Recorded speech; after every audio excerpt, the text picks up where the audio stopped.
वापस आते हैं 2007 वर्ल्ड कप पे। इस टूर्नामेंट की सबसे अच्छी बात क्या थी ना, पाकिस्तान वाला जो पहला मैच था उसमें भज्जी ने 3 विकेट 23 रन देके। अगला मैच था जहाँ टोटल लो था हमारे पास साउथ अफ्रीका वाले, वहाँ 4 for 13 आरपी सिंह ने लिए। फिर इस फाइनल में श्रीसन ने 4 ओवर में 12 रन देके 2 विकेट दी थी, और 2 विकेट्स भी कौन, गिलक्रिस्ट और हेडन।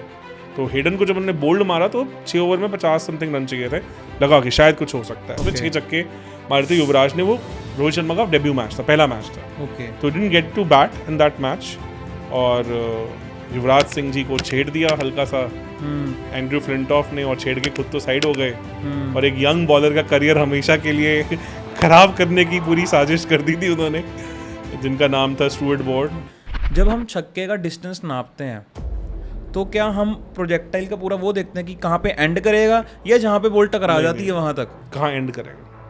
ठीक है, ग्राउंड लेवल देखते हैं, ग्राउंड लेवल देखते हैं, प्रोजेक्टाइल देखते हैं पूरा। ठीक है, तो चाहे अगर बीच में टकरा भी गई बॉल तो तब भी उसको आगे तक डिस्टेंस काउंट किया जाएगा कि कहाँ तक ये जाती है। बिल्कुल सही, कि अगर ये ट्रैवल करती तो कहाँ तक जाती है। मेरे को लग रहा है ये बहुत कॉमन डाउट होगा लोगों के दिमाग में। बिल्कुल सही, ऐसे ही देखते हैं हमेशा, पक्का ना ये 150%। अगर आपको वेस्ट इंडीज 2019 याद हो, जब उन्होंने हैट्रिक भी ली थी, तो अगर वो कोई हाइलाइट्स देख ले तो वो उन्होंने सिर्फ अपना 130-132 की बॉल करी, क्योंकि बैक इंजरी से उससे जूझ रहे थे, थोड़ी स्पीड डिप करके he was able to like swing the ball both ways. मतलब दैट मींस उसके आर्मरी में वो है तो है ना, जस्ट दैट उसको रिक्वायरमेंट नहीं है इसलिए वो करता नहीं है। और अभी जो वो 130-135 की स्पीड पे जो वो ऑफ कटर मार रहे हैं, वो कैसे खेलोगे आप? मतलब ये हुआ तो अभी रिजवान के साथ वर्ल्ड कप में, और लोग कह रहे हैं यार ये तो ऑफ पेस डिलीवरी होगी, जैसे पढ़ के अंदर आई, और देखो नहीं यार फुल पेस थी वो।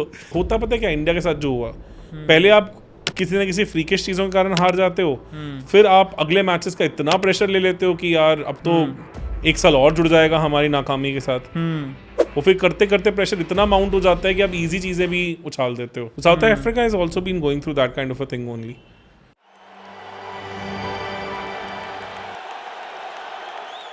Hello everyone, welcome to first empire podcast. आप लोगों ने बहुत ही ज़्यादा पसंद करा पिछला हमारा पॉडकास्ट, और इतने सारे व्यूज़ आए, 3000 प्लस व्यूज़। ओहो, हमें आदत ही नहीं है इतने सारे व्यूज़ की।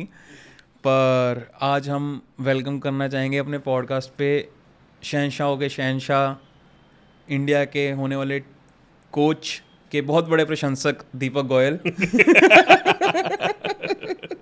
दीपक सर भी वेट कर रहे होते आज मुझे क्या बोलेगा ये। आज क्या नया सोच के लाया है। जैसे हमने बताया था कि हम वर्ल्ड कप सीरीज़ की बात करेंगे, तो वर्ल्ड कप 83 हमने लास्ट वीडियो में कवर करा था। नहीं देखी आपने तो जाके देखो, बहुत मज़ेदार है।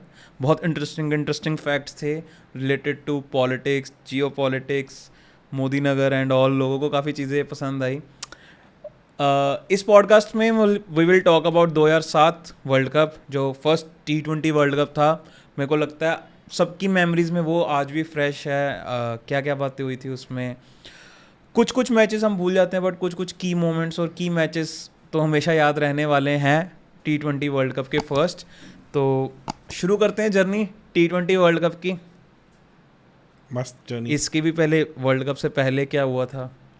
बहुत कुछ हुआ था इस वर्ल्ड कप से पहले तो। मतलब वो 2005 से 2007 के बीच में तो हमारे इंडियन क्रिकेट में एक महान आत्मा के घुस गई थी, मिस्टर ग्रेग चैपल। तो बना बनाया सेटअप उन्होंने हिलाया। सबसे पहले तो गांगुली साहब को बाहर किया, बिल्कुल ही हिला के रख दिया जो कहते हैं। And Dravid was made the captain. 2007 जो ओडीआई वर्ल्ड कप था वेस्ट इंडीज़ में, उसके लिए we were the hot favourites along with Australia, but खेले नहीं। वैसा पहला मैच बांग्लादेश से हारे, फिर बरमुडा से चलो पेलना ही था, और उसके बाद श्रीलंका से बहुत बुरी तरह हार के हम लीग राउंड में ही बाहर हो गए।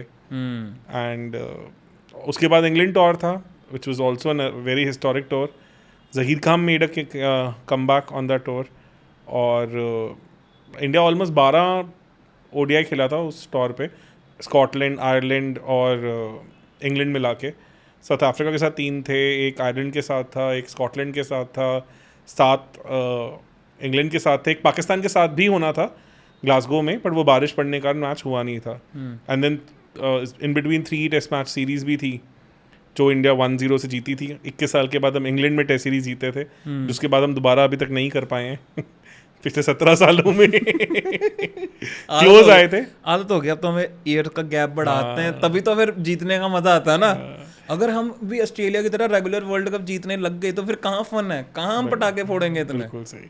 2021 में लग रहा था वैसे दोबारा शायद इंडिया जीत जाए, पर तब तो फिर कहानी बदल गई, कोविड के चक्कर में हमारा लास्ट टेस्ट मैच ही हिल गया था। तो काफ़ी कुछ था। आई थिंक लंबा सीजन रहा, इंग्लैंड में बहुत लंबा टूर था, इंग्लैंड, आयरलैंड और स्कॉटलैंड का। फिर वर्ल्ड कप की डिसअपॉइंटमेंट एंड ऑल, तो द प्लेयर्स जो सीनियर प्लेयर्स थे वो तो ड्रेन्ड आउट ही थे। तो Dravid opted out, Sachin, Ganguly all opted out, and even BCCI was also not very keen कि हाँ एक्सपेरिमेंटेशन फेज है, बच्चे भेज देते हैं, देखते हैं कौन सा कुछ बनना है। तो आई थिंक 7 या 8 सितंबर को हमारी इंग्लैंड के साथ ODI सीरीज खत्म हुई थी और 11 सितंबर को हमारा पहला मैच था। ओके। तो यू कैन इमेजिन कि कोई प्रिपरेशन का भी टाइम नहीं था हमारे पास, कि मतलब एक सीरीज खत्म हो रही है और वो भी इंग्लैंड में, और वहाँ साउथ अफ्रीका, हम 3 दिन बाद स्कॉटलैंड के साथ हमें मैच खेलना है। और बारिश पड़ गई, मैच तो नहीं हुआ। और उसके बाद लीग में इंडिया, स्कॉटलैंड और पाकिस्तान एक लीग में थे, मतलब एक ग्रुप में थे, तो वो लीग स्टेजेस में। तो पाकिस्तान वाला मैच बहुत क्रिटिकल था कि इंडिया लंबे मार्जिन से नहीं हार सकता, और स्टार्ट हमारी बहुत शानदार हुई थी। मतलब मोहम्मद आसिफ साहब खा गए थे पूरा टॉप ऑर्डर, उन्होंने मतलब आई थिंक 4 विकेट्स ली थी और पूरा डिसमेंटल करके रख दिया था। But then we were able to come out of that situation. 141 का कौन सा वाला मैच बोल जो रहे हैं? फर्स्ट था इंडिया पाकिस्तान, 141 हमने रो पीट के बनाए थे, और पाकिस्तान ने भी रो पीट के ही 141 बनाए। 2 बॉल 1 रन चाहिए था पाकिस्तान को जीतने के लिए। पाकिस्तान हाँ, मतलब वो वाला मैच, वो मैच तो वो भी खत्म ही था। मिसबा स्ट्राइक पे थे आई गेस, लास्ट बॉल पे शॉर्ट बॉल कराई थी उन्होंने, पुल शॉट खेला था, बिल्कुल साथ में खड़ा था फील्डर, उससे पिछली बॉल मिस भी हुई थी, उससे पिछली बॉल मिस नहीं थे उस पे, आई थिंक टेलेंडर आ गए थे तब तक। Okay, because last Misbah deep में ले गए थे वो। हाँ, वही सेम था, वही फाइनल जैसी कहानी थी। और बांग्लादेश वाला हम 2016 का मैच बहुत याद करते हैं कि 3 बॉल 2 रन, ये भी वैसा सही था। 2 बॉल 1 रन चाहिए था जीतने के लिए, और दोनों बॉलों पे कुछ नहीं कर पाए थे पाकिस्तान के प्लेयर्स। और फिर बोल आउट हुआ, उस टाइम पे सुपर ओवर नहीं था, तो बोल आउट के लिए इंडिया ऑलरेडी न्यू कि ऐसा कुछ होगा, तो हम लोगों ने प्रॉपर प्रैक्टिस की थी उसके लिए। तो even Dhoni stood as a wicket keeper behind the stumps to give that direction to the bowlers. और सहवाग थे आई थिंक उसमें बोल आउट में, उथप्पा थे बोल आउट में। इंडिया ने तीनों बैंग ऑन हिट किए थे, और पाकिस्तान ने स्पिनर्स लगाए थे। हाँ, हमने स्पिनर्स लगाए थे और उन्होंने पेसर्स लगाए और थे, एक भी उनका हिट नहीं हुआ था। तो इंडिया बोल आउट जीता, उसके कारण वैसे भी अगर टाई हो गया था तो इंडिया पहुंच ही जाता, बिकॉज स्कॉटलैंड तो पाकिस्तान से बुरी तरह ही हारा था। तो सुपर 8 में हमारे पास बहुत तगड़ा ग्रुप था, मतलब South Africa, England, New Zealand, India, इस तरह का ग्रुप था, मतलब which is like killer group आप कह लो।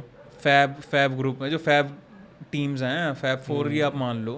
पहला मैच न्यूजीलैंड से हम, as we do in ICC tournaments, वहाँ से हमारा फन शुरू हुआ था। नहीं, उससे पहले भी हुआ था नो डाउट। हम 2000 में नैरोबी में फाइनल हारे थे न्यूजीलैंड से, 99 में हम सुपर 6 में हारे थे न्यूजीलैंड से। तो ऐसा नहीं था कि हमारा न्यूजीलैंड से स्पेशल प्यार नहीं था, ऑलरेडी था प्यार काफ़ी। तो 2007 में 190 for 9 न्यूजीलैंड स्कोर्ड। जोहानिसबर्ग में मैच था जहाँ पे फाइनल्स भी हुआ बाद में। तो वॉन्डर्स का stadium, we all know it's a beautiful stadium. और एक बार तो न्यूजीलैंड भी काफ़ी डिसमेंटल हो गई थी, लड़खड़ा गई थी। फिर हमारे उनके जो मैकलम साहब थे, जिन्होंने ऑस्ट्रेलिया के अगेंस्ट, अगर किसी को याद हो तो 2007 वर्ल्ड कप से पहले जब उन्होंने 350 चेस किए थे 40 पे 4 होने के बाद, वो वाले बैट्समैन और उनके साथ जेकब ओरम ने, उन्होंने 32 बॉल में कुछ 70 रन की पार्टनरशिप कर दी थी। तो इंडिया एकदम फंसा हुआ मैच फिर से ऑलमोस्ट गिफ्ट करके बैठ गया था। 190 उन दिनों में बहुत बड़े टोटल्स होते थे, और साउथ अफ्रीकन विकेट्स में तो बहुत। पर इंडिया का power play display was amazing. मतलब सहवाग और गंभीर पागल हो गए थे, बिल्कुल पागल। मतलब आई थिंक इंडिया स्कोर्ड अराउंड 75-76 इन पावर प्ले। मतलब 14 ओवरों में 114 रन चाहिए था, आपके पास 10 विकेट हाथ में थी, वहाँ से हार गए। और किसने हराया? जो इंडिया के साथ हमेशा प्रॉब्लम होती है, लेफ्ट आर्म स्पिन। तो Daniel Vittoria took 4 for 20 in that match, और इंडिया 10 रन से हारा था।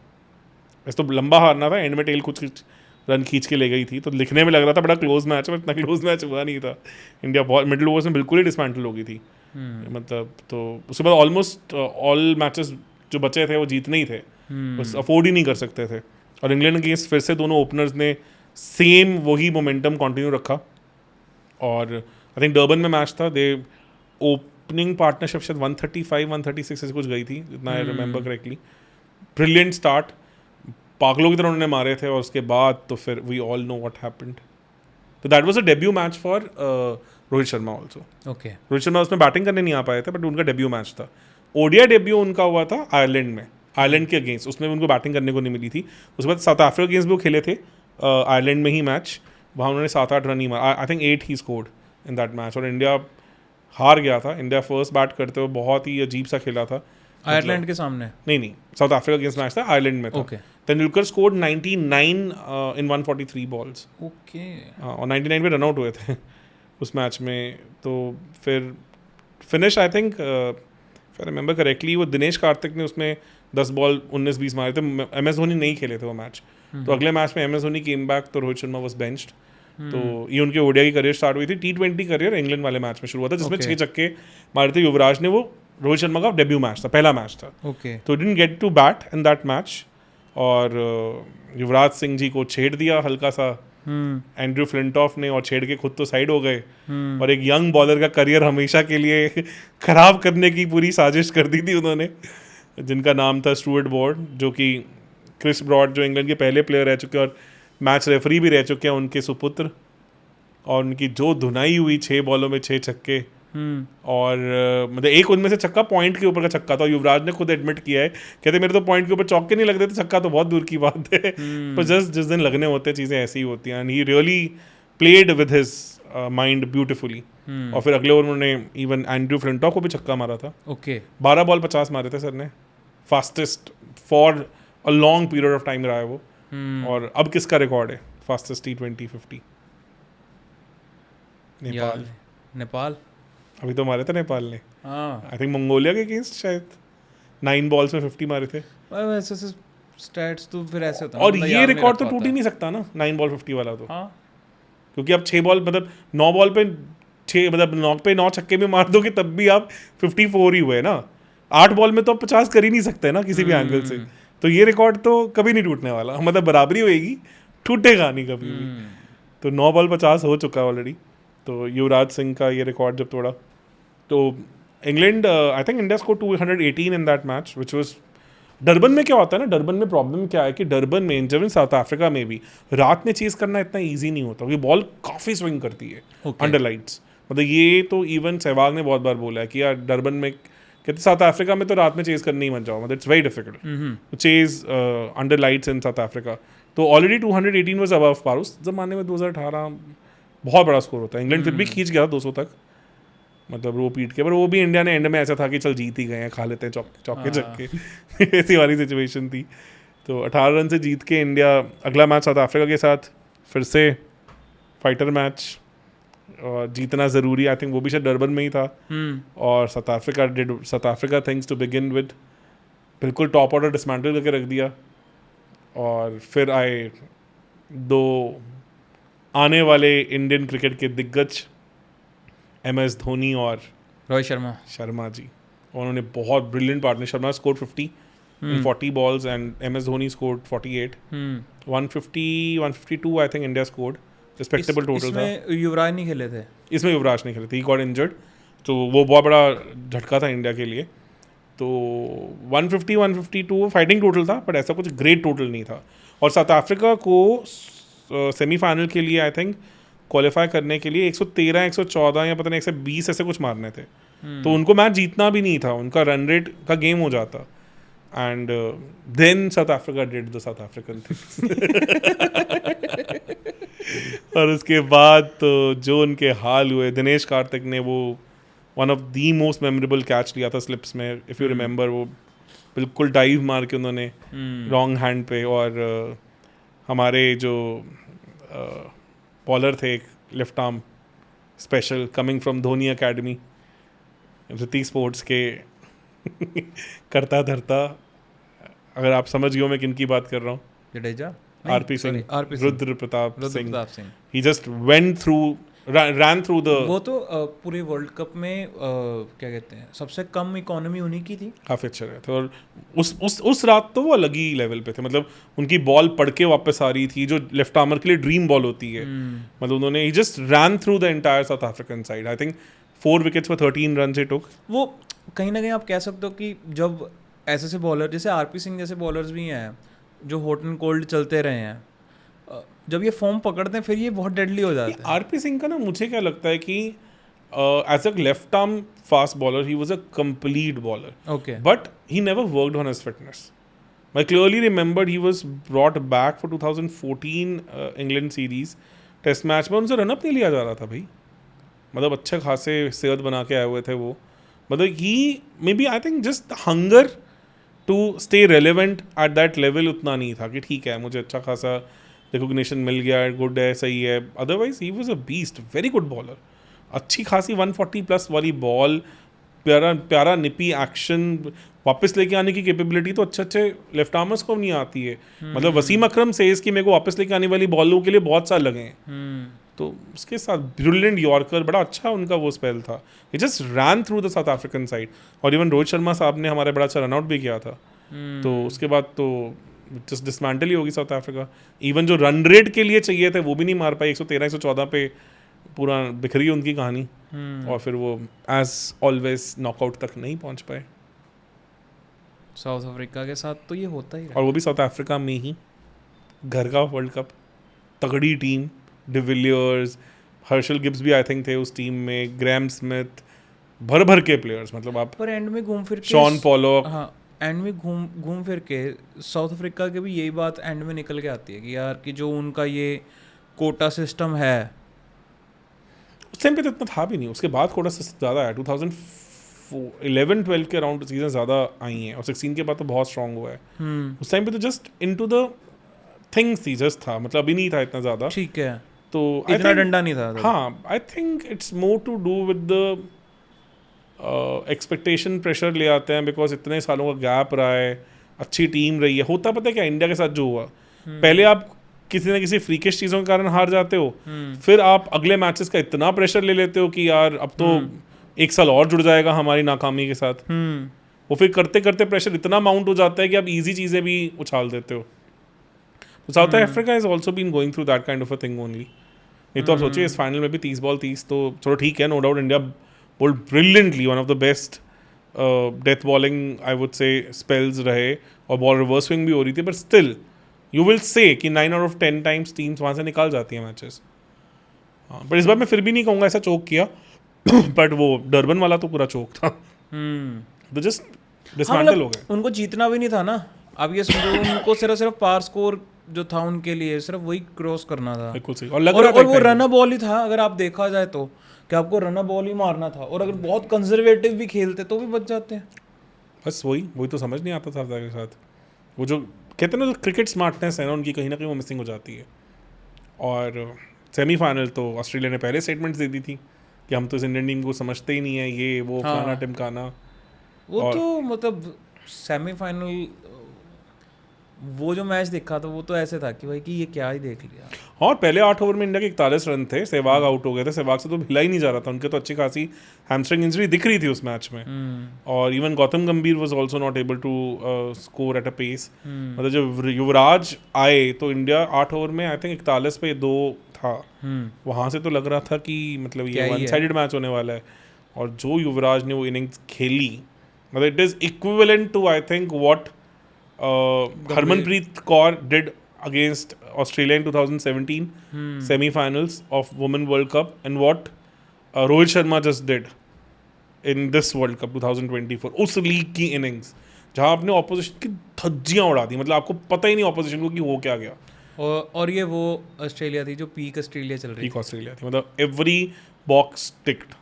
मतलब मिचेल जॉनसन, ब्रेट ली, आपके पास Andrew Symonds, Michael Clarke, Stuart Clark, वो तो शायद I think one of the leading wicket takers थे उस टूर्नामेंट के। तो ख़त्म ही नहीं हो रहे हैं बॉलर आपके पास, इतना आग उगलने वाले बॉलर्स। और मतलब मुझे एक छक्का तो याद है ब्रेटली को, मतलब फ्लिक का छक्का मारा था युवराज ने, और वो 119 मीटर गया था। मतलब 119 मीटर, मैंने आज तक इंटरनेशनल क्रिकेट में उससे बड़ा छक्का नहीं देखा, मतलब आई डोंट रिमेंबर। मतलब लेग स्टंप पे बॉल है, ऐसे फ्लिक, बस फ्लिक का छक्का, ball travel travel travel travel travel करती जा रही है, मतलब स्क्वायर लेग बाउंड्री के ऊपर से, और 119 मीटर का छक्का।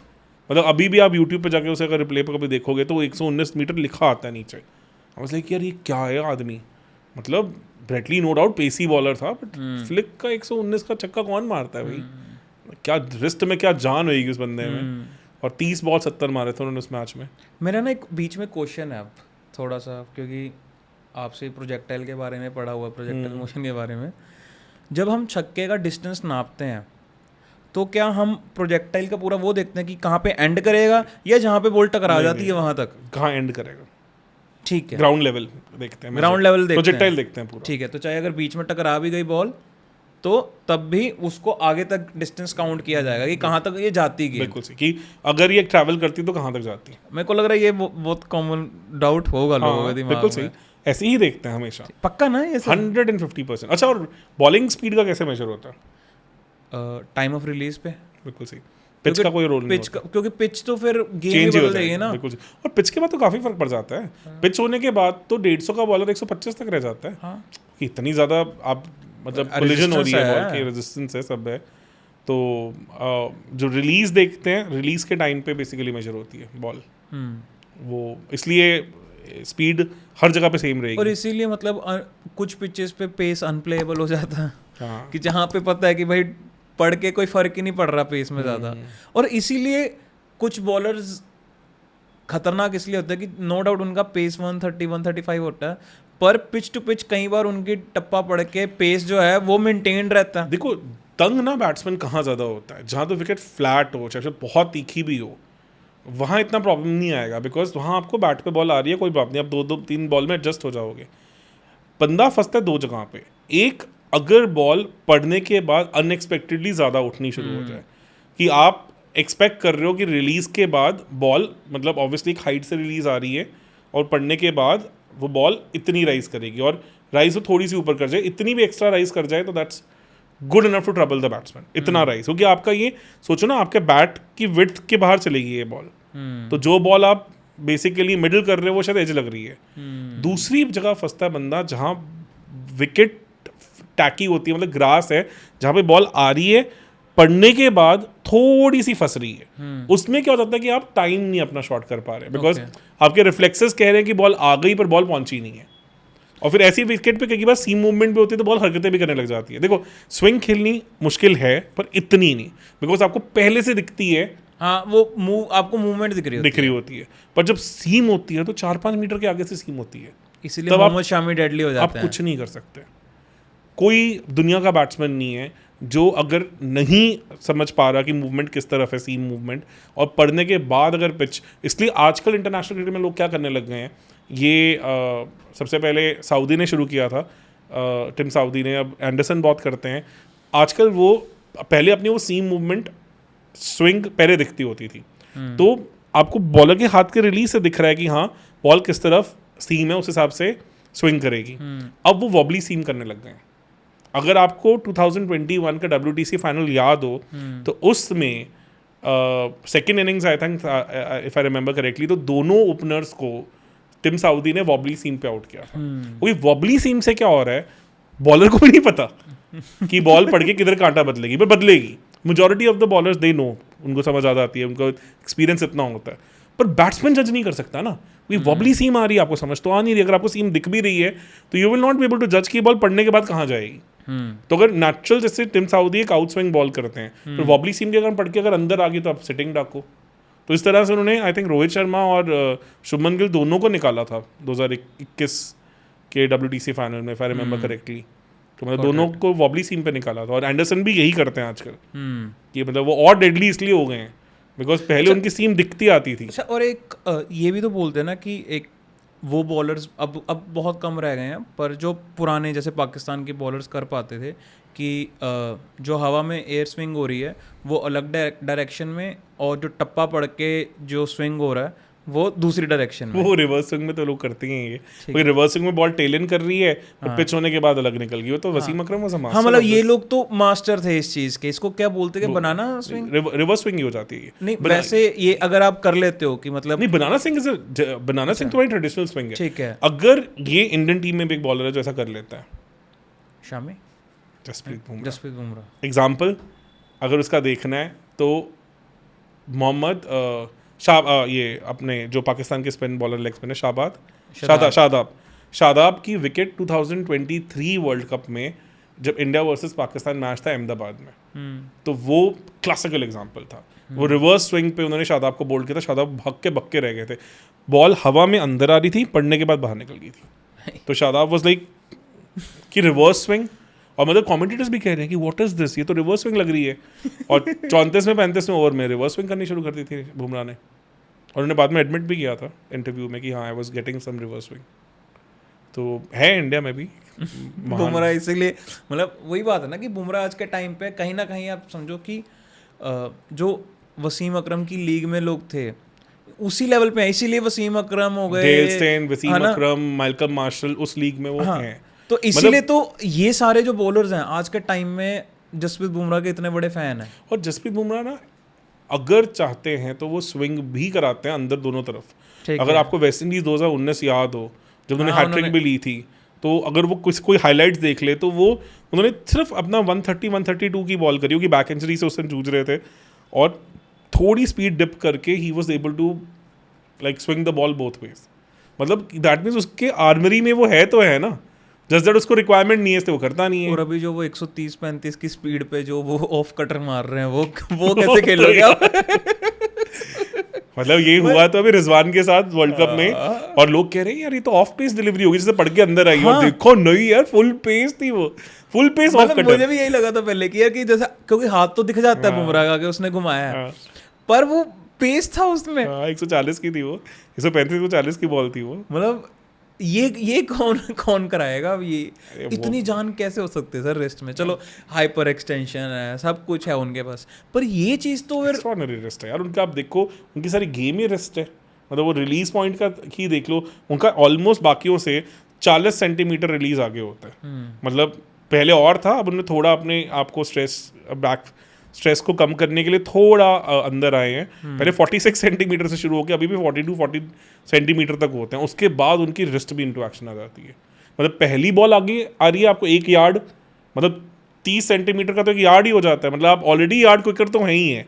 मतलब अगर आपकी बॉलिंग 140 दिख रही है तो एक्चुअली में बैट्समैन को 146-147 मिल रही है, तो अगर वो 145 करते हैं तो बैट्समैन के लिए 153-154 हो जाती है। ओके, और उसके साथ भी उनकी रिस्ट भी आ जाती है into action.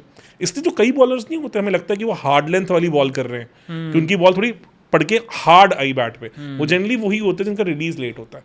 Okay, because speed वही 140 दिख रही होती है, बट वो एक्चुअली में you get a yard less to जज। अगर सिराज है तो सिराज का क्या होता है कि उनकी नी कोलैप्स करती है। अगर उनके अपने कभी रनअप या रिलीज देखा हो, बुमराह के केस में नी बिल्कुल ऐसे सीधी रहती है, तो उनका तो स्लिंग शॉट की तरह बॉल आती है, जैसे वो बट्टे नहीं उठा के हम मारते थे। सिराज की नी कोलैप्स कर जाती है पूरी, तो और कोलैप्स होने का उनका रिलीज भी पहले है, तो सिराज और बुमराह के बीच में 38 सेंटीमीटर का रिलीज का डिफरेंस है। ओके, तो उसका ही बहुत मेजर फर्क आ जाता है। तो उनकी बॉल आपको हमेशा से फ्लोटी सी दिखेगी, क्योंकि बुमराह की आपको वो यार्ड क्विकर क्रिकेट में बहुत बड़ी, आप सोचो पिच 1 यार्ड आगे कर दो तो गेम बदल जाती है बॉलर्स की।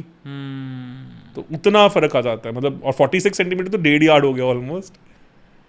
तो ये चीज़ें मतलब काउंटर करना बहुत मुश्किल है। वो तो स्पेशल, मतलब ऐसा बॉलर मुझे नहीं लगता ग्रूम हो सकता है। वो ऐसा बॉलर तो गॉड गिफ्ट कह लो, बहुत कुछ है फैक्टर्स। ये रॉ टैलेंट है, raw talent who groomed himself really well because of his hard work। और ऐसे से रॉ टैलेंट आपको देखने को तो बहुत मिलेंगे, जैसे मलिंगा भी थे। मलिंगा ने लेकिन अपने ऊपर काम करा, उन्होंने इतनी मेहनत करी। पथिराना है, देखते हैं उस लेवल पे आप आते हैं कि नहीं आते। वो हो सकता है कि वो नेक्स्ट बड़े बॉलर वो बने। उनमें सारे इंग्रेडिएंट्स आपने बताया था कि उनका पेस 140 प्लस चला गया, 150 प्लस चला गया, अब तो 150 प्लस चला गया। और थोड़ा दिखा है कि भर भी गए हैं, थोड़ा सा मसल बिल्डिंग भी दिख रही है उनमें, मास भी गेन किया है। जैसे अभी बहुत है ऐसे इंटरनेशनल क्रिकेट में अभी बॉलर जो दिखते हैं कि वो टैलेंट वो है। मैं मोहसिन खान मुझे बहुत सही लगे हैं, पर somehow मुझे लगा कि आफ्टर इंजरी जब आए उनकी पेस डिप करी है, पर हो भी सकता है because he wanted to last the season. उनको भी होता है यार आऊँ पूरा सीजन तो खेल के देखूँ। सर वापस आते हैं 2007 वर्ल्ड कप पे। अभी हम ऑस्ट्रेलिया से जीते हैं। ऑस्ट्रेलिया में जिसे तो जीते नहीं अभी ऑस्ट्रेलिया के साथ तो मैच चल रहा है। हाँ, ठीक है। अभी तो थप्पा की बात नहीं, वो थप्पा ने भी बहुत प्यारा खेला था उसे जो आगे बढ़ के ब्रेटली को छक्का मारा था शॉर्ट बॉल पे। नहीं हाँ मतलब वो थी, पर हाँ इतना याद है कि ब्रेटली को आगे बढ़ के छक्का ब्रेटली मारा। को नहीं मारा था, आई थिंक वो मारा था मिचेल जॉनसन को। ओके, मतलब ये हाल हो गया था कि मिचेल जॉनसन जो 150 की बॉल करते हैं उसको विकेट कीपर आगे खड़ गया था कि बंदा आगे ना बढ़े। अबे यार मिचेल जॉनसन यार, मतलब सोचो 2013 के क्या टेरर बॉलर होते थे वो, उनकी बॉल में विकेट कीपर आगे खड़ रहा है कि वो लड़का डर ही नहीं रहा। मतलब उत्तपा वाज आल्सो करेक्टर यार, वो भी मतलब 2007 ही उनका भी ब्रेक थ्रू ईयर ही था, 2006-7 नहीं आए हैं वो। तो पर ज़्यादा लास्ट नहीं कर पाए यार। कंपटीशन इस क्रिकेट में ना बहुत ज़्यादा है, मतलब if you don't evolve, I think IPL के उनके कुछ ऐसे सीजन्स रहे हैं 2014, 2012, 2014 पर्टिकुलरली, जहाँ एक्सपेक्टेड था कि he should have made a comeback, but वही है यार, टीम सेट हो चुकी होती है, हर कैप्टन्स की कोचेस की प्रेफरेंसेस भी होती हैं because they want a team in a certain dynamics, बड़ा कुछ होता है। अभी भी देख लो यार, इंडियन टीम के पास इतना टैलेंट है, वो मतलब ऐसा लगता है समझ ही नहीं आता। मतलब ऑब्वियसली हमने अपनी बी क्या सी टीम भी भेजी है। अब सोचो एक भी वर्ल्ड कप विनिंग जो टीम थी 11-12 प्लेयर खेले हैं, जो खेले हैं उनमें से शुभम दुबे हैं जो खेल रहे हैं वहाँ पे, बाकी कोई है ही नहीं। वो भी बस फाइनल ही खेले। शिवम दुबे भी तो उससे पहले तो वो भी मस्ती कर रहे थे। थे। चलो स्टिल आई वुड से कि प्लेइंग 11 में जो खेला है बंदा रेगुलरली, वो उनमें से अब इस जिम्बाब्वे तौर पे जो खेलने जा रहा है वो तो सिर्फ वही है, और स्टिल वी डूइंग वेल। तो ये चीज़ें इंपॉर्टेंट है। अगेन वापस आते हैं मैच में। 188 स्कोर किया था इंडिया ने उस मैच में। Dhoni finished it really well, अच्छा उन्होंने फिनिशिंग टच दिया। युवराज तो वी हैव ऑलरेडी मेंशन कि उन्होंने किस तरह से फोड़ा था। तो all in all I think India scored a good total on that ground, but we all know कि ऑस्ट्रेलिया बीस्ट है। मैथ्यू हेडन उस टूर्नामेंट में अलग ही लेवल पे चल रहे थे। 2007 वर्ल्ड कप भी उन्होंने पूरा फोड़ा था गंदा वाला, और T20 के भी वो टॉप स्कोरर थे उस वर्ल्ड कप के। आई थिंक 255 या 260 उन्होंने ऐसा कुछ स्कोर किया था पूरे वर्ल्ड कप में, और मैच भी एक आधा कम ही खेला था शायद। तो शुरू हो गए दोनों गिलक्रिस्ट और वो मारना, और उसके बाद तो फिर आपको पता ही क्या क्या हुआ है। सबसे पहला मोमेंट तो हमारे श्रीशांत भाई साहब जो उन्होंने गिलक्रिस्ट को बोल्ड मारा था। पहले तो गिलक्रिस्ट को बोल्ड मारा था, और फिर हेडन को तो बाद में किया था। गिलक्रिस्ट को बोल्ड मारने के बाद फिर उनके वही जो टैंट्रम्स और उनके जो एंटिक्स आ जाते हैं सामने, वो लग रहा है वो जरूरी भी होते हैं। हाँ यार, मतलब ऐसी टीम जो वो पीक ऑस्ट्रेलिया थी वो भी सेम यही थी बिल्कुल। अरे याद नहीं है 2002-1 में वो याद है दिन बूगी वूगी वाले सोनी पे शुरू हुआ था, उसके फाइनलिस्ट थे ये श्रीसंत। हाँ अच्छा हाँ डांस में। अभी मतलब बहुत पुराना वीडियो हो गया, 12-13 साल, 2007 वर्ल्ड कप के बाद की वीडियो है शाहरुख खान के साथ उनकी डांस करते हुए। Shahrukh was not able even to match him in terms of steps and all. मतलब बहुत ये अगर रील काट देंगे ना सर बहुत ज़्यादा गालियाँ पड़ेंगी। हाँ पर यार है ये नेट पे, आप देख लो, अभी भी मिलेगी आपको आराम से। वो SR के फैंस आके बोलेंगे तू नाच के दिखा, तू नाच के दिखा। भाई अपने तो बस खाना। तो बीवी ने बहुत कोशिश कर ली, वो तो बेचारी नचा नहीं पाई, वो क्या नाचेगी। तो उसके बाद आई थिंक उस टाइम पे Brad Hogg used to play for Australia, तो उन्होंने बाकी मारना वारना शुरू किया। फिर आउट हो या हॉज, ब्रैड हॉज जो थे बैट्समैन थे, ब्रैड हॉज, उनके साथ भी काफी वो इन एंड आउट रहा है। मतलब वो जितने बड़े प्लेयर थे वो भी डोमेस्टिक के बहुत, वो हो गए जॉर्ज बेली हो गए, ये कुछ ऐसे प्लेयर्स रहे हैं जिनको इन एंड आउट ही मौके मिले, कंसिस्टेंट रहे। डेविड हसी कितने बड़े लेजेंड रहे हैं वो डोमेस्टिक के, उनको कितना बाद मौका मिला भी कितना है, खास थोड़ी मिला है। मतलब इस केस में तो I think only Mike Hussey is the one जो इतना लेट आके भी इतना वो करे बढ़िया। तो वो ये ना उस वक्त की ऑस्ट्रेलिया की टीम ही इनविंसिबल थी कि किसको मौका मिले, पॉसिबल। देखो इसमें मतलब आई थिंक काफ़ी सही कहानी थी। I think Ponting was also there in this match. Ponting भी निकल गए थे, फिर ब्रैड हॉज भी निकल गए थे, फिर 2 प्लेयर शुरू हो गए मारना जो इंडिया को हमेशा मारते आए हैं। अगर आपको याद हो वो 2007-8 ऐसे ईयर्स थे जिसमें 2 प्लेयर्स इंडिया को पागलों की तरह मारते थे और इकट्ठे मिलकर काफ़ी बार मारते थे। एक तो एंड्रू साइमंड्स, एक हमारे हेडन साहब, उनकी तो लेजेंडरी कहानियाँ रही हैं, कितने किस्से कहानियाँ, कितने सारे गेट्स, कितने सारे मॉन्कीज, पता नहीं क्या क्या उस टाइम पे। तो उन दोनों ने तो कुत्तों की तरह मारना शुरू किया। फिर वीरेंद्र सहवाग जो बेचारे इंजर्ड थे, उन्होंने कहा मैं भी बॉल करके देख लेता हूँ। 20 रन खाए थे, 3 छक्के। एक बार तो लगा था मैच गया हाथ से। फिर वापसी हुई, हमारे फिर से वापस आए बॉलर श्रीसंत। मतलब इस टूर्नामेंट की सबसे अच्छी बात क्या थी ना, पाकिस्तान वाला जो पहला मैच था उसमें भज्जी ने 3 विकेट ली, 23 रन देके। फिर जो आपका अगला मैच था जहाँ टोटल लो था हमारे पास, साउथ अफ्रीका वाले, वहाँ 4 for 13 आरपी सिंह ने लिए। फिर इस फाइनल में श्रीसंत ने 4 ओवर में 12 रन देके 2 विकेट ली थी। और 2 विकेट्स भी कौन? गिलक्रिस्ट और हेडन। तो हेडन को जब उन्होंने बोल्ड मारा तो 6 ओवर में 50 समथिंग रन चाहिए थे, लगा कि शायद कुछ हो सकता है। फिर इरफान पठान ने अगले ओवर में आपने साइमन साहब को आउट किया, बहुत प्यारा बोल्ड कट मारते हुए बोल्ड हुए थे वो। और फिर हरभजन सिंह शुरू हो गए, माइकल क्लार्क को उन्होंने यॉर्क करके बोल्ड किया। वो सबको याद है, वो तो सबको याद है। आई थिंक 3 ओवर 30 ऐसा कुछ चाहिए था, और पहली बॉल पे आके उन्होंने माइकल क्लार्क को आगे बढ़े थे और यॉर्क करके बोल्ड हो गए थे वो। फिर इंडिया जीता मैच, और लास्ट ओवर हमारे जोगिंदर भाई साहब आए थे बॉल करने, और हसी ने जब फुल टॉस पे कैच दिया था, युवराज ने कैच पकड़ा, he was doing all the round, बड़ी फेमस विजुअल्स हैं वो। और फिर वहाँ से 173 मार के 15 रन से मैच हारी, और इंडिया पहुंची फाइनल्स में। पहला टूर्नामेंट जिसको कोई करना नहीं चाहता था, बहुत सारे रीजंस थे, बिकॉज बीसीसीआई का उसको जनरली डिस्करेज करने का रीज़न ये था बिकॉज ऑफ आईसीएल, कि ऑलरेडी रेबल लीग इसी फॉर्मेट की शुरू हो चुकी थी, जो कपिल देव जिसमें काफ़ी बड़े मेजर कंट्रीब्यूटर थे, Brian Lara was part of it, Chris Cairns, Ambati Rayudu, Zee network. तो हैदराबाद में उन्होंने ग्राउंड लेके वहाँ शुरू किया था। तो बीसीसीआई को वैसे ही इस फॉर्मेट से थोड़ा एग्जिस्टेंशियल डर लगता था कि भैया ये ऑलरेडी एक रेबल लीग आ रही है, अगर ये एक टूर्नामेंट भी और सक्सेसफुल हो गया तो it might fuel that rebel league even more. तो इसलिए they were not in favour of this tournament that much, but destiny में तो कुछ और ही लिखा हुआ था। फिर फाइनल में हम पहुँचे, I think if I remember correctly 24 या 25 सितंबर को फाइनल था, 25 सितंबर I think 2007, historic date with our arch rivals Pakistan. Finals बहुत प्यारा शुरू, सहवाग सर बैठ गए बाहर इंजरी के कारण, और घंटा पहले तक मैच से यूसुफ पठान भाई साहब को तो पता नहीं वो खेल रहे हैं, तो वो तो चले गए रनिंग करने, लेग्स मसल्स लगा के जिम विम करके वापस आए, उनको पता वो खेल रहे हैं। तो उन्होंने एकदम इरफान पठान साहब को फ़ोन किया कि भाई कहाँ है तू? कहते यार मैच के लिए तैयार हो रहा हूँ। कहते यार मैं भी खेल रहा हूँ। तो बहुत बढ़िया, दोनों भाई मिलके इंडिया को वर्ल्ड कप जिताएंगे। कहते यार लाते नहीं चल रही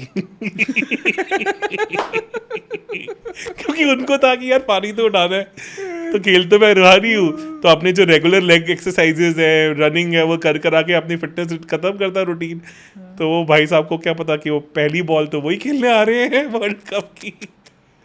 फाइनल्स में ओपनिंग करने को आ गए, इंडिया पहले बैटिंग कर रही थी, और but he did a very amazing thing. एक जो बहुत brilliant thing he did in that match was, उन्होंने ओपनिंग ओवर में अपनी पहली बॉल पे छक्का मारा था। और वो किसको मारा था? मोहम्मद आसिफ को। मोहम्मद आसिफ जिसने पिछले पाकिस्तान वाले मैच में 4 विकेट लिए थे। और उस एरा में 2006-07 में इंडिया का एक मेंटल ब्लॉक था मोहम्मद आसिफ के अगेंस्ट। ओके, क्योंकि 2006 में आसिफ ने तो तबाही मचाई हुई थी, इंडिया वो भी कंप्लीट बॉलर थे। बिल्कुल से, मतलब एरा के one of the best bowlers. और मतलब ये बोली जाती है कि आसिफ तो अनलीश ही नहीं हो पाए जितने बड़े वो बॉलर बन सकते थे। बिल्कुल सही। वो यार ऑफ सेम एक्शन के साथ विकेट पे बॉल अंदर, विकेट पे बॉल बाहर आ रही है, सेम एक्शन के साथ। मतलब एज अ बैट्समैन कैसे पिक करोगे इस चीज़ को? और वो भी स्विंग नहीं, सीम 5 मीटर वाली बात जो मैं कर रहा था। तब तक आपको पता ही नहीं बॉल किधर घूमेगी, तो कोई एक्शन में चेंज नहीं, कोई एक्शन में चेंज नहीं, कुछ नहीं, कोई हिंट नहीं। और उनकी जो सीम होती थी वो होती भी बहुत ज़्यादा थी। हाँ, और अच्छी खासी सीम होती थी, अच्छी खासी सीम होती थी उन्होंने। मतलब इंडिया का क्या हाल किया था मतलब टेस्ट मैच में। हाँ, मतलब मेरे को इतना याद है कि हम सोच के आते थे कि भाई शोएब अख्तर आग उगलेगा। एंड में आसिफ जैसे बॉलर जो होते थे वो तंग कर रहे होते थे। या और भी थे, राणा था एक, है ना, नवेद राणा, ये भी मतलब उसका उमर गुल का बहुत अच्छा वर्ल्ड उमर गुल था। उमर गुल की तो यॉर्कर्स फेमस थी। उन्होंने धोनी को फाइनल्स में क्या यॉर्कर पे बोल्ड मारा था उमर गुल ने, मतलब बिल्कुल सटीक यॉर्कर पे धोनी को बोल्ड करना इतना आसान नहीं है। फाइनल पे सर स्टेप बाय स्टेप आते हैं भाई, फर्स्ट बॉल पे छक्का मारा फिर आगे बढ़ते हैं। पहले ओवर में आई थिंक 8 बॉल 15 मारे थे यूसुफ पठान ने, but that set the tone. और फिर दूसरे एंड से तो हम एक ओपनर थे जिन्होंने सोचा ही होता है कि जब बड़ा मैच आ जाए वो भी पाकिस्तान तो मैं छील के रहूँगा। हमारे गंभीर साहब ज़्यादा गंभीर हो गए, 75 रन मारे उन्होंने। I think deserving man of the match, क्योंकि अगर वो ना होती इनिंग्स तो टोटली ना होता। मतलब मुझे मेरे हिसाब से he deserve the man of the match, because outliers को नहीं, बॉलर को मिला था इरफान पठान को, उस पर भी आएंगे। और युवराज भी नहीं उतना कर पाए थे जिस तरह की फॉर्म में थे फाइनल में, धोनी भी नहीं चल पाए थे, तो एंड में थोड़ी फिनिशिंग की फाइट फिर यहाँ पे भी आई। तो फिर एक स्टार बैट्समैन जो बाकी जाके इंडिया का बहुत बड़ा स्टार बनने वाला था, रोहित शर्मा, तो he scored 16 ball 30 and gave India a fighting total of 157। तो वहाँ फिर इंडिया की कहानी देखो ना, 150 रन बन रहे हैं, उसमें से एक ने 75 मार दिए, एक ने 15 मार दिए, 90 तो यही हो गए। 30 मतलब रोहित के हो गए तो 120 रन तो यही हो गए। तो बाकी टीम ने मिलके 10-15 तो एक्स्ट्रास ही होते हैं। तो अब सोचिए लो कि कितनी मेजर थी ये 3 इनिंग्स, और 16 बॉल 30 तो अच्छा खासा फिनिश होता है उस एरा में, तो अलग बात थी। और पूरे टूर्नामेंट में रोहित शर्मा डिसमिस नहीं हुए थे। I think 50 not out, 8 not out against Australia and this 30 not out. तो 88 रन मारे थे उन्होंने, पर बड़े क्रिटिकल 88 रन थे वो। मतलब 2 तो ऐसे थे कि जो मतलब उनके रन ना आते तो इंडिया शायद वो मैच ही ना जीत पाती। तो 2007 वर्ल्ड कप की बातें हैं, जो कहते हैं कि उन्होंने T20 में कुछ नहीं किया, तो ये वर्ल्ड कप लोग भूल जाते हैं, considering he was only 20 at that time, 20 years की एज में थे। पूरी टीम ही ऐसी थी, कोई भी प्लेयर 30 का नहीं था। हाँ, 30 वाला तो कोई भी नहीं था। सबसे बड़े तो सहवाग ही थे। नहीं, कौन? अजीत अगरकर, 29 साल। अगरकर शायद फाइनल तो नहीं खेले थे, पर 29 साल के थे। सहवाग 28 के थे उस टाइम पे।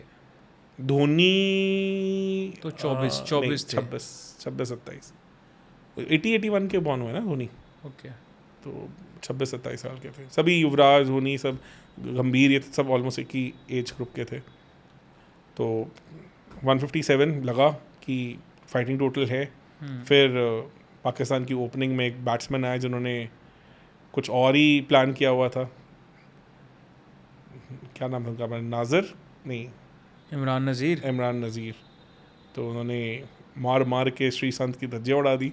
तो जो सेमीफाइनल में हमारे गन बॉलर थे वो कुछ और ही लग रहे थे। तो फिर भी Pakistan again did the Pakistan things. तो एक बार तो I think it came down to that level कि 4 ओवर में 54 रन चाहिए थे लास्ट 4 ओवर्स में। फिर मिसबा साहब 3 छक्के जड़े उन्होंने हमारे हरभजन भाई साहब को। मिसबा की भी ना खासियत क्या थी, विच पीपल डोंट रियलाइज, वो भी क्लासन की तरह खड़े खड़े छक्के मारते थे। उनको आगे बढ़ने की जरूरत नहीं होती थी। वो पठान जो हैं वो पठान पावर उनकी जगती थोड़ी लेट थी, जब जगती थी तो वो खड़े खड़े छक्के मारते थे। उन्होंने तीनों छक्के जो मारे थे हरभजन को, वो क्लासन स्टाइल खड़े खड़े मारे थे। ऐसे में स्पिनर कुछ नहीं कर सकता। एज अ स्पिनर आप, ये वही वाली बात है जो सहवाग बोलता है कि मैं क्यों ऑफ स्पिनर को बॉलर नहीं समझता हूँ। वो यही रीज़न है, क्योंकि जिनके पास ये कैपेबिलिटी होती है कि खड़े खड़े मारने वाली। क्या सहवाग तो आगे बढ़ के भी मार लेते थे, खड़ के भी मार लेते थे, कुछ ही था। वो तो कुछ भी कर लेते थे। पर यही रीज़न है कि जिनको ये आर्ट आ गई कि कैसे पावर जनरेट करनी है खड़े खड़े ही, तो वो तो फिर स्पिनर्स को अब फाइनल में भी देख लो, क्लासन ने कुलदीप यादव को कैसे छक्का मारा, वो बाहर वाली गेंद मतलब टक था।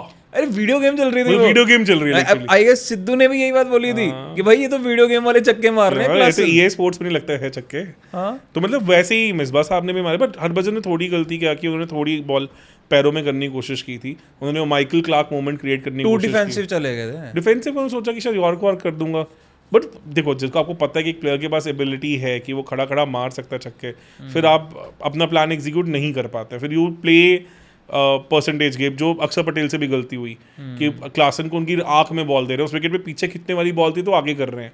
अब नहीं कर सकते, आपको पता ही नहीं ऐसे बैट्समैन को खेलना कैसे है। और फिर हमारे सोहेल तनवीर थे उस मैच में, उन्होंने भी जड़ दिए थे 1-2 चौके छक्के। तो मैच तो फंस ही गया था लास्ट ओवर में हरभजन को ओवर पड़ा था, पर हरभजन सेट की भाई नहीं, अपने को तो फायदा नहीं है करने को, 3 छक्के खा चुके हैं, यहाँ फाइनल हरवा दिया तो खतरनाक ट्रोलिंग हो जानी है, ये तो नहीं होएगा। तो ऐसे में एक ही बॉलर दिखे जो लगा कि यार, जिसको था कि भाई मेरा कोटा पूरा हो चुका है, मेरी अब पुलिस में लग जाएगी बढ़िया सी नौकरी, टीएसपी वीएसपी बन जाऊंगा, कोई चक्कर नहीं है, जो करवाना करवा लो मेरे से। और वो हमारे जोगिंदर शर्मा साहब, मतलब वो नहीं है, वो धमाल मूवी नहीं है कि ऐसी सिचुएशन में मैं ही के सबसे आगे आ जाता हूँ, वो हो गए थे अपने क्योंकि हरभजन पीछे हो गए सारे चढ़ गए, और हमारे जावेद जाफरी की तरह ये आगे खड़े हुए हैं कि यार ये ऐसी डिफिकल्ट सिचुएशन में मैं ही क्यों आगे आ जाता हूँ। और पहली बॉल भाई साहब ने वाइड डाल दी, फिर छक्का खा लिया। आई थिंक पहले छक्का शायद फिर वाइड, ऐसा कुछ हुआ था 12-13 रन डिफेंड करने को। और हाँ, फिर ऐसे लग रहा था कि भाई हो गया खत्म मैच, पर एक विकेट चाहिए थी। यही ट्रिप, मतलब आप समझ लो कि यही लूप होल था उसके और अंदर। सबसे अच्छी बात कि मिसबा का जो फ्लिक शॉट है वो भी उनका बहुत तगड़ा शॉट था, मतलब not of sky category but बुरा नहीं था, और उनको काफी रेगुलरली उसी से रन आते थे। और Go to shot था। और उनका गो टू शॉट था, उन्होंने क्लियरली देखा कि फाइन लेग अंदर है, शॉर्ट फाइन लेग है, और वहां देखा फील्डर भी कौन है। तो उन्होंने कहा ये तो ऊपर निकला तो चौका, उसके बाद सिंगल लूंगा, मैच खत्म। कि मतलब ड्रॉ तो हो ही गया था उस चौके के बाद। चौके के बाद 5 रन से हारे, चौका पड़ता था एक अदर रन लेके, 2 रन चाहिए थे। हाँ 2 रन चाहिए, तो चलो मैच तुम्हारे रेंज में आ गया। और एक गलती उन्होंने कर दी, उनको लगा कि यार जोगिंदर शर्मा है 135 वाले बॉलर, वो थे 123-24 वाले बॉलर। वो बॉल पे बैट आई नहीं, तो उन्हें जब स्कूप खेला तो बॉल चढ़ गई ऊपर। और अगर आपने वो कैच देखा है तो श्रीसंत ने कैच ऐसे पकड़ा था उंगलियों में। तो श्रीसंत को भी नहीं पता उन्होंने कैच पकड़ा कैसे है, और वो अपनी कैचिंग के लिए मतलब विश्व प्रसिद्ध रह चुके हैं, मतलब ही was a horrible catcher, horrible catcher. तो सबने ऑलमोस्ट आके बंद ही कर ली थी कि भैया अब तो कुछ नहीं होने वाला। आपने अगर वो कैच कभी रिप्ले पे देखना, उन्होंने प्रॉपर ऐसे कैच नहीं पकड़ा हुआ, ऐसे कैच पकड़ा है, तो कैच वो फंस गया, because certain things are destined to be like that. वो उनको भी नहीं पता ये क्या हुआ। और उसके बाद तो वी ऑल नो कि क्या हुआ बॉम्बे में, बस ओपन बस parade, advent of IPL and it changed Indian cricket forever. कहीं ना कहीं आप कह सकते हो कि जो IPL लेवल चीज़ हुई वो उसमें बहुत बड़ा हाथ इंडिया का वर्ल्ड कप जीतना था। डेफिनेटली, अदरवाइज IPL होती ना। मैं वो कह रहा हूँ कि BCCI was anti this because of ICL। उनको जब दिखा कि इतना प्यार और ये फॉर्मेट है विच इज लाइक कि मतलब आप ये समझो कि नए नए बच्चे जो हैं वो उनको भी पूजने लग गए हैं लोग। देखो ना 15 दिन के अंदर वर्ल्ड कप कंक्लूड हो गया। तो मतलब मार्केटेबल प्रोडक्ट है, सब कुछ है। और ऑब्वियसली ललित मोदी तो यार एक मार्केटिंग जीनियस है ही है। हमने लास्ट पॉडकास्ट उनके बारे में बात की, एंड एक मतलब हमने ये डिसाइड करा एक पॉडकास्ट डेडिकेटेडली उन पे करेंगे। हाँ, और मोदी नगर की हमने जो बात की तो उस पर बड़ा अच्छा कमेंट भी आया, मतलब उन्होंने पूरी कहानी पूरी गिने चुने तो कमेंट आते हैं तो सारे ही पढ़ते हैं भाई। जो भी कमेंट करेगा इस वीडियो में भी, जो भी कमेंट करेगा, कुछ बढ़िया कमेंट करोगे तो ज़रूर बात करेंगे उसके बारे में। इतने कम कमेंट आते हैं यार। हाँ यार, कमेंट्स थोड़ा है कि थोड़ा और आए तो मज़ा आए। मतलब अब टाइम हो गया कि कमेंट्स अच्छे आने चाहिए। और हाँ, मतलब मेरे को ऐसा लगता है कि एक कमेंट बढ़िया आया था कि क्या आप सच्ची में AB क्रिक इन्फो के भाई हैं? वो लितेश सर ने तो यार ही sold everyone down the river कहते। मैंने कहा नहीं भाई, वो ही हमारे रितेश भाई साहब है, प्रैंक करते हुए। कहाँ से यार तुम लोगों को कहाँ से लग रहा है? और मैं मजाक करता हूँ भाई, मैं बहुत कुछ बोल चुका हूँ। मैं इनको आजम खान का भाई भी बोल चुका हूँ। आजम खान और दीपक गोयल कहाँ से भाई हो सकते हैं भाई? मतलब नाम तो देखो ना यार। बड़ा कुछ हो चुका है। राणा तुंगा कहाँ नहीं पहुंचाया हुआ, डेविन कॉन, मतलब वो और 2-3 प्लेयर भी रह गए हैं अभी, बहुत हैं। स्टुअर्ट बिन्नी, हाँ सही है यार, बढ़िया है। जेसी राइडर वो भी पहुंचा चुके हो। रकीम कौनवाल। और देखो IPL का आज का रेवेन्यू टू बी ऑनेस्ट ज़्यादा है देन एंटायर वर्ल्ड में जो हम क्रिकेट खेलते हैं उधर। BCCI का revenue from IPL is now more than it's other revenues. इतना मेजर है। और इस time BCCI sitting on like what 19,000 crore, जो मैंने कहीं पढ़ा था, 19,000 crore, like more than $2 billion. Operating income उनकी लास्ट ईयर $2 बिलियन थी। मतलब दैट्स इनसेन मनी यार, मतलब कोई आसपास भी नहीं आता। तो मतलब IPL has a huge role to play in that. मतलब the way it has captured the imagination of the, I would say, generic public को, तो अलग ही लेवल पे गेम को ले गया। और इतने बड़े प्लेयर पूल बन गया, बड़ा कुछ हो गया उसके बाद। एंड अब आप ये देख लो कि कहीं ना कहीं अब इंडिया ही इंडिया का इतना बड़ा इंसेंटिव हो गया है कि अब क्रिकेट, क्योंकि अब ये देखो ना, एक पीक हिट कर ली है इन्होंने कि अब यहाँ से परसेंटेज राइज जो है क्रिकेट में वो बहुत, अब और क्या करें यार। और ये देखो ना, इसीलिए अब ये एक्सपेरिमेंट्स हो रहे हैं, यूएस में क्रिकेट लेके जाना, एसोसिएट नेशंस को लेके आना। अब अगली जो चीज़ है ना, इंडियन क्रिकेट को अगले लेवल पे लेके जाना चाहिए, तो वो होना चाहिए कि जो इन्विंसिबल वेस्ट इंडीज थी, इन्विंसिबल ऑस्ट्रेलिया थे, वैसा एरा बनाया जाए। इसीलिए मुझे लगता है कि one step in that direction is the appointment of Gautam गंभीर एज जीजी। क्योंकि अगर 2007 वर्ल्ड कप की बात हो रही तो जीजी को कैसे मिस करते हैं। मतलब फाइनल्स में 75, 2011 फाइनल्स में 97, मतलब व्हेन यू न्यू कि यार एक बंदे को एक स्टैंड आउट इनिंग्स खेलनी है और नॉकआउट्स में जो हमने जनरली देखा कि मिसिंग हो जाती है, उस बंदे ने हमेशा स्टेप अप किया। तो वो जिगरा तो है ही है ना यार। 2009 न्यूजीलैंड में इंडिया कभी सीरीज नहीं जीतती थी। 2009 सीरीज में एक 138 और something he scored batting 2 days Napier में वो इनिंग्स, और मतलब वो तो याद है। और उससे कारण इंडिया टेस्ट सीरीज जीती थी। उसके बाद फिर इनको क्रिकेटर ऑफ द ईयर का भी अवार्ड मिला था, बिकॉज ही टेस्ट में नंबर 1 टेस्ट बैट्समैन बन गए थे। हाँ। उस टाइम तो ऑलमोस्ट 8-9 हंड्रेड्स आई थी इनकी उस पूरे सीजन में।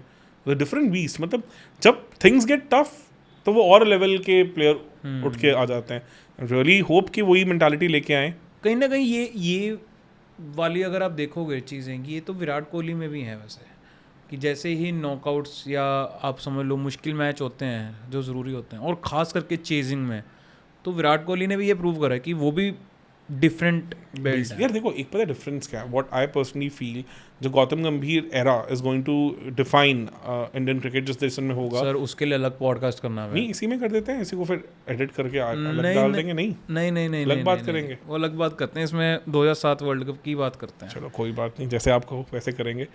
तो हाँ, तो अभी हम पहले 2007 वर्ल्ड कप पे आते हैं दोबारा से, क्योंकि अब वो हम जीत गए हैं मैच।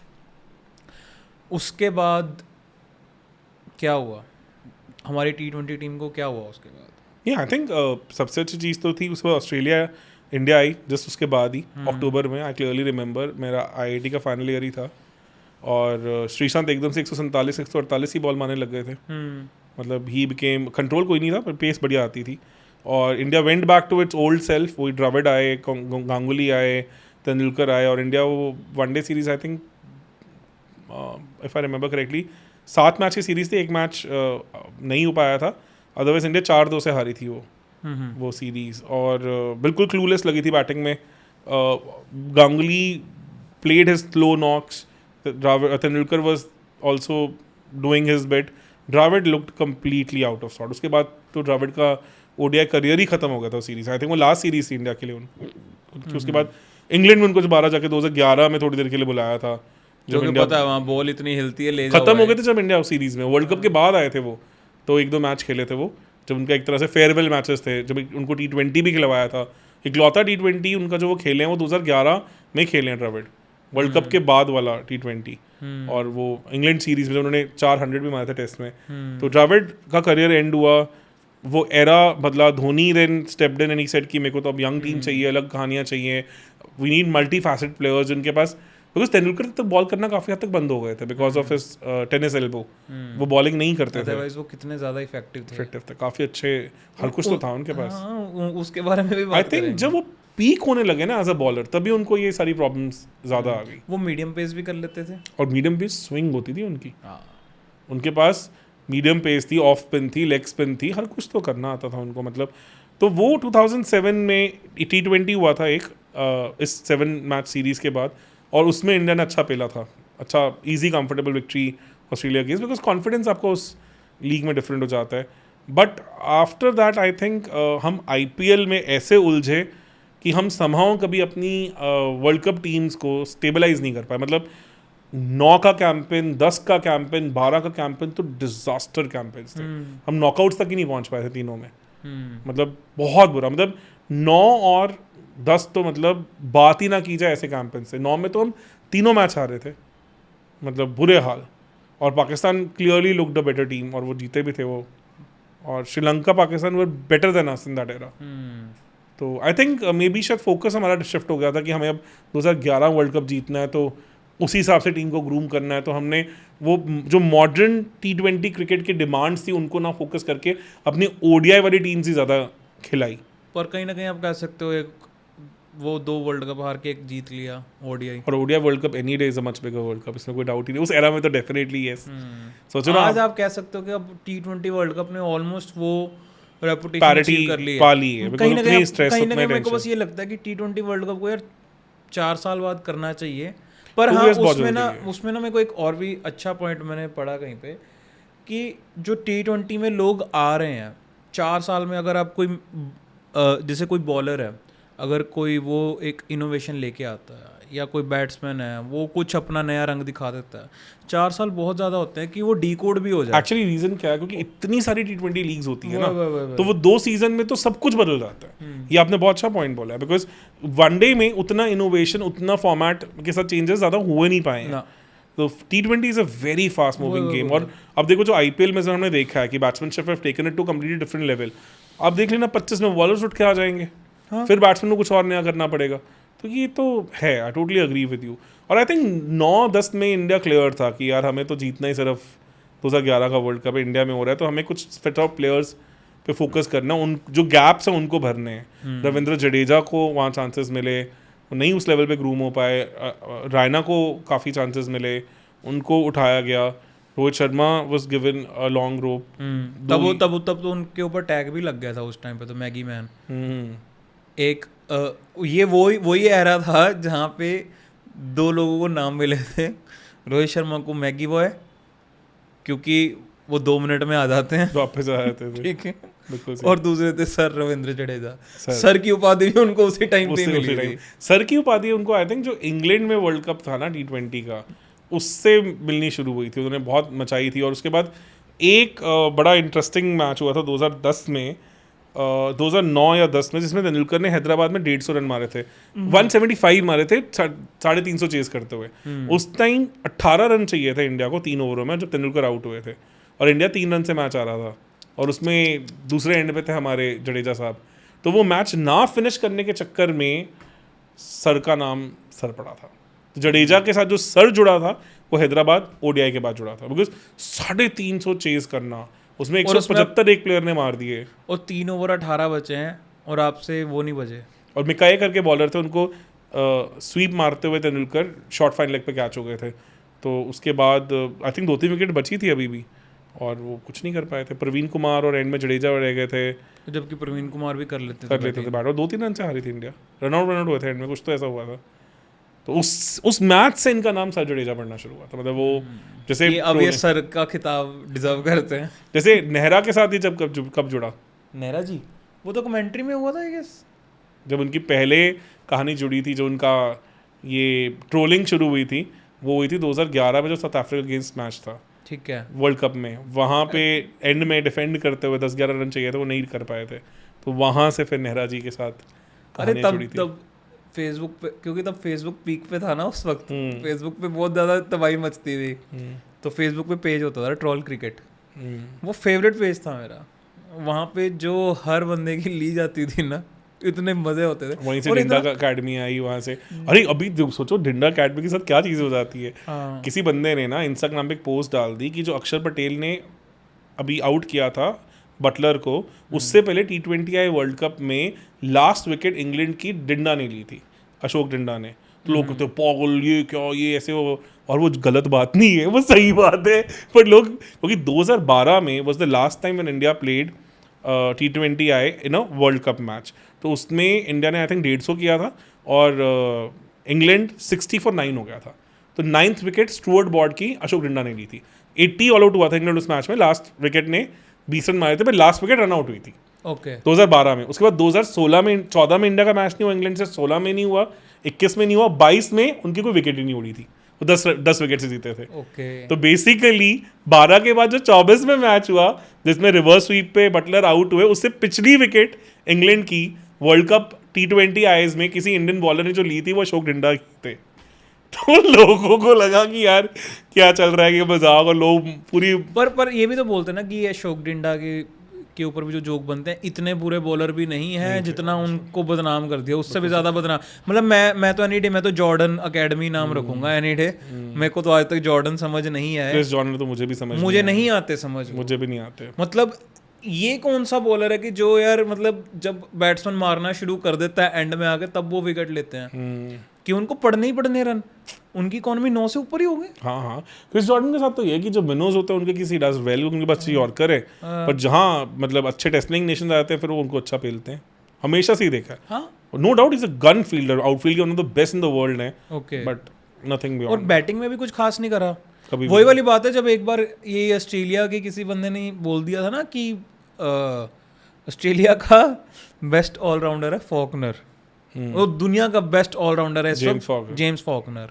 तो फिर जो उस अगले कुछ मैचों में इंडिया ने जो उसकी धज्जियां उड़ाई थी ना, मेरे को याद नहीं है कौन सा बैट्समैन, कमेंट सेक्शन में बताना। 2013 में उन्होंने काफ़ी इंडिया को मारा था, इंडिया में आके आई थिंक उन्होंने 50 बॉल समथिंग में 100 भी की थी।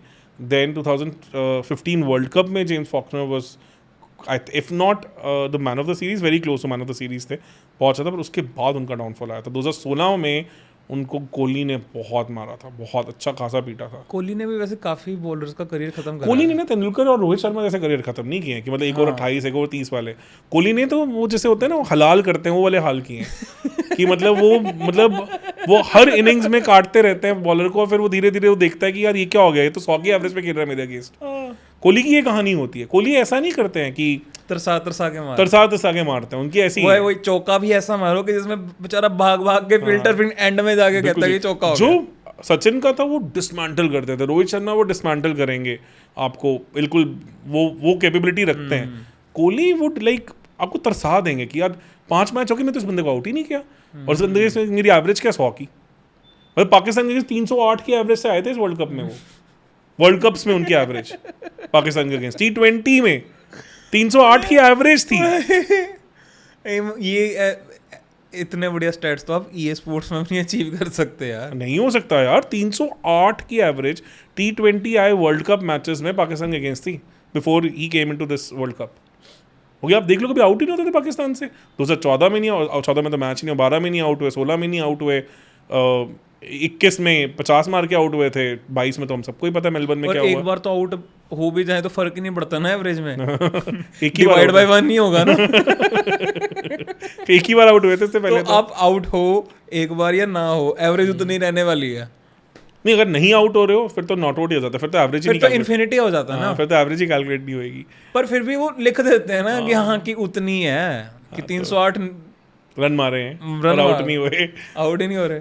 तो ये तो, और वो भी आउट भी क्या ही हुए थे, मतलब शाहिन शाह अफरीदी एंड में मारते हुए 2021 में, तो मतलब पाकिस्तान को तुमने काफ़ी पीटा। ये कोहली की खासियत है, मतलब वो आपको रियलाइज़ नहीं कराते, पर आप जब बाद में देखते हो स्टार्ट ये इस बंदे को तो कभी आउट ही नहीं किया ना। जैसे वो एंडरसन के साथ था 2018 सीरीज़ में, पूरी सीरीज़ में 590 रन मारे हैं उन्होंने, वो मतलब टेस्ट मैचेस में, और एक बार भी एंडरसन को आउट नहीं हुए। वो तो कसम, वो तो पता चल रहा था उस सीरीज में, कसम खा के आया कि मैं साला रन आउट हो जाऊंगा, इसके हाथों नहीं आउट होना। पहले मैच में हेडिंगली में जो उन्होंने 148 149 तो कैच ड्रॉप हुआ था, कैच तो डेविड मिलान ने कैच छोड़ा था पीछे एंड ऑल, बट ठीक है चलो इतना तो चलता है, बट अपार्ट फ्रॉम दैट तो बिल्कुल फ्लॉलेस खेले थे एंडरसन के अगेंस्ट। पता है क्या मेंटल, पता है very few people realise this, but Kohli is one guy when it comes to cricket he is not at all egoistic as a batsman.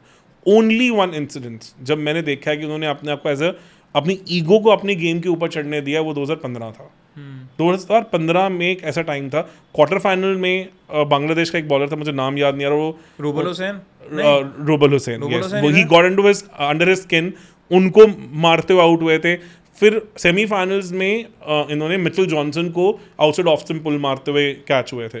और आई क्लियरली रिमेंबर, मेरे फ्रेंड है पेप्सी में at a very senior level, you also know him well, तो उनका India head बैठे थे वहाँ पे इन दैट मैच चल रहा था, एंड ही सेड कि पेप्सी से कॉन्ट्रैक्ट से बाहर करो तो he was dropped from Pepsi contract. If you remember, उसी वर्ल्ड कप के बाद धोनी को पिक किया था पेप्सी ने एज अ अपना ब्रांड एम्बेसडर, और वो पहली ऐड आई थी इसमें धोनी काफ़ी सारे ऑर्गन्स और काफ़ी सारे म्यूजिक इंस्ट्रूमेंट्स डाल के आते हैं ऐड में, और टू बी कमिंग सून करके ऐसे ऐड आई थी जस्ट आफ्टर वर्ल्ड कप। तो he was dropped from Pepsi because of that shot कि क्या है इतना इररिस्पॉन्सिबल शॉट कि now the ego has creeped into his game. और उसके बाद साउथ अफ्रीका सीरीज हुई थी वर्ल्ड कप के बाद, उसमें वो बहुत ज़्यादा रस्ती लगे थे, but then after we know कि कि वंस ही न्यू कि यार ये मेरा तरीका नहीं है, तो 2016 तो उनका 20 ईयर रहा है। कोहली का ये तो रहा है कि जो अप्स एंड डाउन आप कह सकते हो, एक टाइम पे तो हमें आदत हो गई थी कि कोहली को सिर्फ अप जाते हुए देखने की। जो ये तो बहुत छोटा डाउन था जो आपने अभी बोला। उसके बाद जो रीसेंट वाला डाउन था वो कितना बड़ा था, जो ये अफगानिस्तान के अगेंस्ट जब सेंचुरी मारी थी उन्होंने T20 में, और उससे पहले इसके लिए मैं तरस रहा था। उससे पहले मतलब आप ये समझो कि 3 साल कुछ नहीं आया, 3 साल कोई सेंचुरी नहीं है कोहली ऐसे बैट्समैन की। तो ये तो यार ये कहानी रहती है, because thing is that we have to understand कि मैं एक अभी इनका बहुत रिसेंटली वीडियो देख रहा था, इरफान खान अगर पाकिस्तान के वो 7 फुट के बॉलर, तो 2016 में उनके against match, Mohammad Irfan sorry, उनके अगेंस्ट मैच था, तो कहते हैं कि हमारे कोच साहब जो उस टाइम हमारे संजय बांगर बैटिंग कोच थे, तो उन्होंने 1 फुट का स्टूल रख के ऊपर से मुझे बॉल फेंक रहे हैं। तो मैंने क्यों ऐसा क्यों? कहते तुझे मैच में समझ आएगा। कहते जो मोहम्मद इरफान बॉल करने आए, पहली बॉल शॉट आई, मैं पुल मारने गया, मेरे ऊपर से निकल गई। तो कहते यूवी पा दूसरी साइड खड़े थे, यूवी पा कहते कि यार पुल मत मार, पुल मत कर, कट कर। कहते अगली बॉल फिर आई, मैंने कट के 1 फुट फिर ऊपर से निकल गई। कहते रहने दे, इस तरफ आ जाओ। तो मैं खेलता हूँ इसको। But considering the fact is कि वो जिस तरह से he was narrating that incident, 2016 world cup की वो बात कर रहे हो, उसमें वो बीस्ट की तरह खेले थे। उसमें अगर वो कह रहे हैं कि यार देखो मैं तो खेल ही नहीं पा रहा हूँ, तो obviously that's an exaggeration, but that also shows कि उस बंदे में अपनी गेम को लेके एक हम्बलनेस है, और ह्यूमिलिटी आ गई है। ह्यूमिलिटी आ गई है, और वो अब तो बहुत दिखती है, तो बहुत ज़्यादा दिखती है। अब तो इतनी ज़्यादा दिखती है कि कहीं ना कहीं मतलब आप ये समझो कि टीम को क्या चाहिए आज के टाइम पे, उसके हिसाब से वो अपने गेम प्ले के बिल्कुल अगेंस्ट गए जाते हैं। मतलब नो डाउट, मतलब फाइनल में ज़रूरत हमें एक्चुअल कोहली की थी, और वो उन्होंने दिखाया अभी।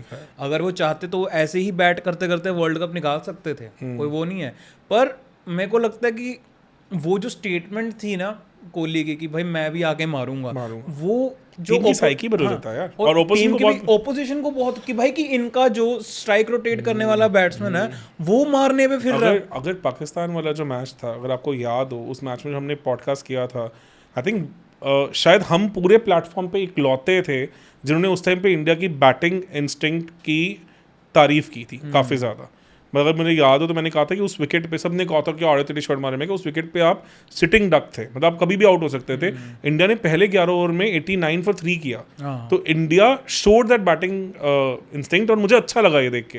We talked about it. उसके बाद लोगों ने उसके बारे में बात करनी शुरू की, मतलब ऑब्वियसली हमारा वीडियो देख के नहीं, बट मैं कह रहा हूँ कि we were the first one to point that out कि हाँ, कि इंडिया एक बार एक टेम्पलेट के साथ आई है कि हमें फर्क नहीं पड़ता विकेट कैसी है, न्यूयॉर्क में किसी से कुछ नहीं हो रहा, हमें फर्क नहीं पड़ता, कोई बात नहीं, ऐसा करते हम 120 ऑल आउट भी हो जाएंगे, we are ready to accept it, but हम खेलेंगे अग्रेसिव क्रिकेट। तो सर अब 2007 वर्ल्ड कप की हो गई है बात खत्म, अब हम इधर उधर घूम रहे हैं। तो वो इतना बड़ा टूर्नामेंट भी नहीं था, 15 दिन का तो टूर्नामेंट था बेचारा, और कितनी बात करें उसकी। तो गाइज ये हमारा जो वर्ल्ड कप सीरीज़ चल रही है, हमारी इंडियाज़ वर्ल्ड कप सीरीज़, जो इंडिया ने 4 वर्ल्ड कप जीते हैं, उसका दूसरा वर्ल्ड कप भी ख़त्म हो गया है इस वीडियो में। अब हम नेक्स्ट वीडियो जो करेंगे वो 2011 वर्ल्ड कप होगा, एंड फिर फाइनल हमारा 2024 करना है।